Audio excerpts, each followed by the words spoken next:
Okay, as was mentioned before, we have dual Cortex A15s, SMP, running the Android 4.0 ice cream sandwich. You can see the smooth operation of the UI here. We can also take a look at our video playback.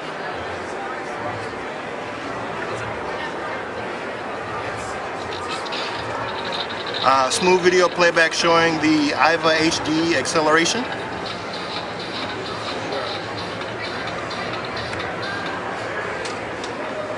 And then we can take a look at our rendering of images and the smoothness thereof. And then we can also take a look at the Ninamark benchmark.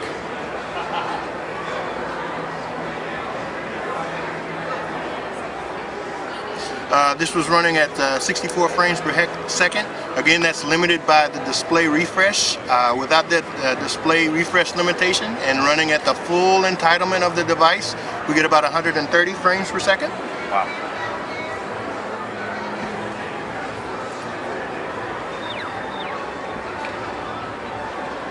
You noticed on the speed meter here, we're staying above 60 frames per second. And in a few seconds, we'll see the overall average, which again will remain above 64 frames per second. Again, that limitation being the limitation of the refresh of the entire display. The display is a 720p display, 1280 by 800. Okay, what we have here is a two-piece design. We have the handset here, again featuring the 720p display. On the right-hand side of the device, we have the 3.5 millimeter jack, the mini HDMI. We have USB 3. We have some speaker cavities, the volume up and down. On the top of the device, what we will have is camera modules that will fit on the top of the device on these connectors, allowing us to change, getting different camera sensors, for example, smart sensors or large resolution RAW sensors. On the other side of the device, we have a micro SD slot, we have a SIM slot, and again there's the speaker cavity.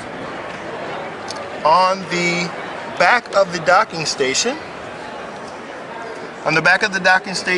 we have the power switch, Ethernet controller, display port, debug USB, and USB host functionality.